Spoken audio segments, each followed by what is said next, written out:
Episode की शुरुआत होती है और हम देखते हैं कि जो कैरन है वो सेइची के गले लग जाती है, जिसे देख के यहाँ पे आर्टेरिया सदमे में चली जाती है। वो सोचती है कि आखिरकार ये सब यहाँ पे हो क्या रहा है। तब यहाँ पे कैरन सेइची को कहती है कि तुम बेशक पहले जैसे ना दिखते हो, पर मैं तुम्हारी स्मेल को पहचान सकती हूँ और तुम सेइची हो। तब यहाँ पे आर्टेरिया सेइची से पूछती है कि आखिरकार ये सब हो क्या रहा है। सेइची से कहता है कि तुम्हें कुछ गलत फहमी हुई है, 2 मिनट रुको, मुझे एक्सप्लेन करने दो। आर्टेरिया कहती है कि गलत फैमिली, तुम एक्सक्यूजेस बना रहे हो, जरूर से तुम्हारी इस लड़की के साथ भी अफेयर चल रहा है। सेइची कहता है ऐसी कोई बात नहीं है, तुम्हें कुछ गलत फहमी हुई है। जिसके कुछ देर बाद जब ये आल्टेरिया सेइची को मार लेती है, यहाँ पे कैरन फिर सेइची को कहती है कि मुझे हमेशा से लगता था कि तुम हमेशा मेरे पास हो, पर तुम्हारे अंदर से काफी अजीब सी डिफरेंट स्मेल आ रही है। तभी ये सभी लड़कियों को कहती है कि मुझे तुम सब पे भी काफी समय से शक था, आखिरकार तुम्हारे अंदर से सेइची की स्मेल कैसी आ रही है। अपने आप को अच्छे से एक्सप्लेन करो, वरना मैं तुम्हें इतनी आसानी से यहाँ से जाने नहीं दूंगी। जिसके बाद यहाँ पे ये सुपर सीन बन जाती है और इन सबसे लड़ने लग जाती है और बाकी लड़कियां भी इसके ऊपर हमला करती है। आल्टेरिया से बताती है कि वो उसकी गर्लफ्रेंड है और ये दोनों से बताती है ये इसकी सर्वेंट और इसकी बहन है, पर कैरन ने बताती है वो उसकी चाइल्डहुड फ्रेंड है, जिस वजह से इनके ऊपर भारी पड़ जाती है। तब यहाँ पे सारिया आ जाती है जो कि इसे बताती है वो उसकी वाइफ है, जिस वजह से कैरन को काफी बड़ा झटका लगता है। यहाँ पे सेइची फिर कैरन से पूछता है कि तुम ठीक तो हो ना। कैरन कहती कि हाँ मैं बिल्कुल ठीक हूँ। जिसके बाद यहाँ पे सारिया कैरन से पूछती है क्या तुम भी सेइची को पसंद करती हो। ये कहती है ऐसी कोई बात नहीं है, वो मेरे लिए सिर्फ दोस्त है। तो यहाँ पे आल्टेरिया कहती है तो फिर आखिरकार हम सबको एक दूसरे के साथ लड़ने की क्या जरूरत है। कैरन कहती कि हाँ हम सबको एक दूसरे के साथ नहीं लड़ना चाहिए, जबकि हमें खुश होना चाहिए क्योंकि हम सेइची के साथ है। ये फिर इन सबको बताती है दरअसल सेइची ने इसकी एक बार मदद की थी जब ये बच्चे थे। कुछ लोग इसका बैग लेके इसे परेशान करे थे, पर सेइची ने इसकी मदद की थी, पर बदले में उन लोगों ने इसे बहुत बुरी तरह मारा था। कैरन फिर सेइची से पूछती है कि आखिरकार उसने इसकी मदद क्यों की। यहाँ पे सेइची से बताता है दरअसल मेरे माँ बाप हमेशा मुझे कहा करते थे कि जब भी किसी को मदद की जरूरत पड़े तुम हमेशा उसकी मदद करना। तो यहाँ पे कैरन इसे कहती है क्या मैं एक लड़के ही जैसी दिखती हूँ सेइची। सेइची से कहता है कि मुझे नहीं पता,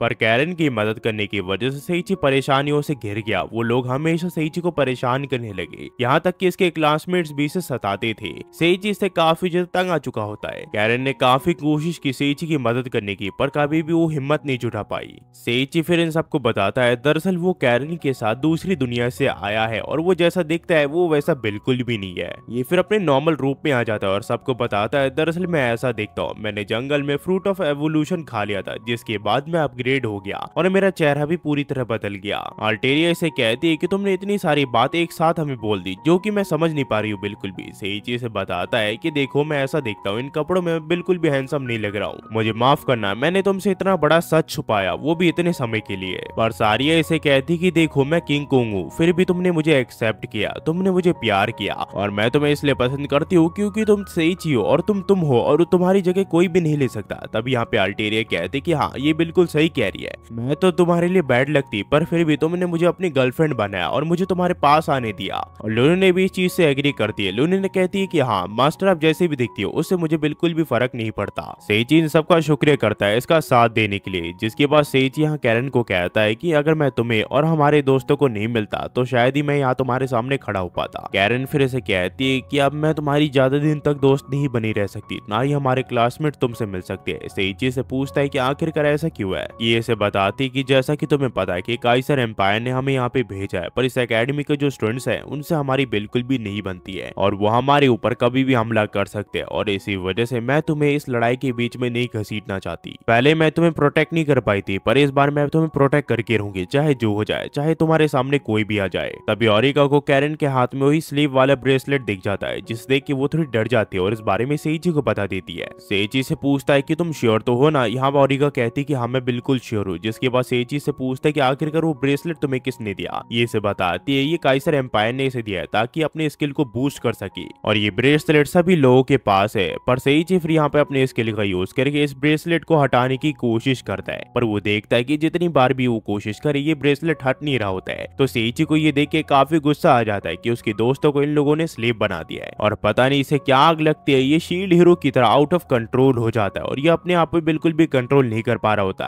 और तभी सेइची के सामने एक डीमन आ जाता है जो कि उसे खाने लग जाता है। पर इससे पहले वो डीमन इसे खाता है। यहाँ पे सारिया किसी तरह सेइची को होश में ले आती है। सेइची इनसे पूछता है कि अभी अभी क्या हुआ। ये लोग कहते हैं कि तुम ठीक तो हो ना। सेइची कहता है कि हाँ मैं बिल्कुल ठीक हूँ। पर इतने बड़े झटके खाने के बाद यहाँ पे कैरन बेहोश हो चुकी होती है और साथ ही साथ उसका ब्रेसलेट भी टूट चुका होता है। सेइची फिर इससे पूछता पूछता है तुम ठीक तो हो ना। ये कहती है कि हाँ मैं बिल्कुल ठीक हूँ, बस मुझे थोड़े चक्कर आ रहे हैं अभी। सेइची फिर से उस ब्रेसलेट के बारे में सब कुछ बता देता है कि वो स्लीप वाला ब्रेसलेट है इन्हें कंट्रोल करने के लिए। तो ये कहती है ये पक्के से डीमन लॉर्ड के खिलाफ यूज करने वाला टूल होगा। उन्हें लगा होगा कि अगर हम डीमन लॉर्ड को नहीं हरा पाए तो इन सब ब्रेसलेट को ये लोग ब्लास्ट कर देंगे, जिससे हमारी जान तो जाएगी जाएगी, साथ ही साथ डीमन लॉर्ड भी मारा जाएगा। तभी यहाँ पे बैरन बस आ जाते हैं जो कि इन सबको कहते हैं कि तुम्हें पता है विन बिलोंग किंगडम जो है वो यहाँ पे मैजिक किंगडम के साथ अलायंस जोड़ने की बात कर रहा है। और इस चीज को लेकर काइसर एम्पायर काफी ज्यादा चिंता में है, क्योंकि विन बिलोंग किंगडम अगर मैजिक किंगडम के साथ अलायंस जोड़ लेता है तो काइसर एम्पायर पूरी दुनिया में कब्जा नहीं कर पाएगा।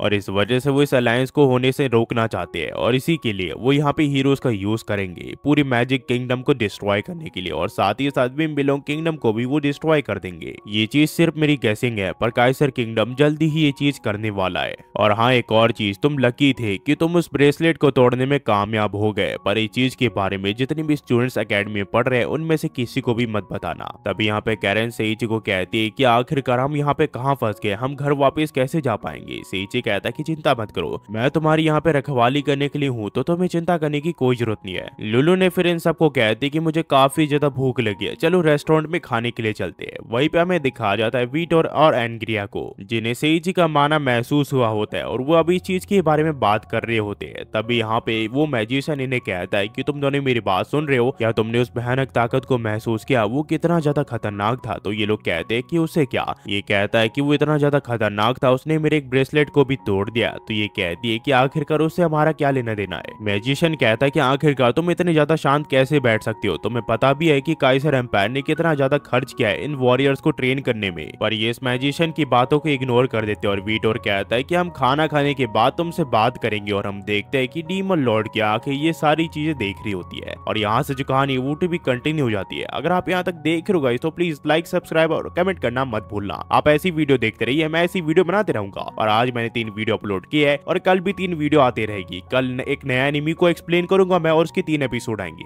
ऐसे ही करते करते मैं काफी सारी एनिमीज को एक्सप्लेन करूंगा। इस महीने तो ज्यादातर हैरम एनिमीज आएगी और ज्यादातर रिवेंज और स्कूल एनिमीज भी हो सकती है, तो आपको चिंता करने की कोई जरूरत नहीं है। मैं ऐसी बेहतरीन कंटेंट आपके लिए लाते रहूंगा, तो प्लीज एक बार लाइक कर देना और कमेंट कर देना, ताकि जो वीडियो है वो आगे तक लोगों तक पहुंच सके, क्योंकि यूट्यूब यही सारी चीजें देख के वीडियो आगे जाके रिकमेंड करता है लोगों को। और अगर आप 2 मिनट तक वीडियो देख लोगे तो बहुत मेहरबानी होगी गाइस, क्योंकि अगर 2 मिनट तक आप देख लेते हो तो उसके बाद क्या है, यूट्यूब देख लेता है कि यहाँ पे थोड़ी रीच ज्यादा है और वो आगे भी सजेस्ट कर देता है इस कंटेंट को। तो प्लीज यार थोड़ा लॉन्ग तक देखने की कोशिश करो, बस इतना ही कहना चाहूंगा। आखिर में जाते हुए क्या कहूंगा, thanks for watching. Next video में मिलते, होपफुली ये वीडियो आपको पसंद आई हो। Thanks for watching.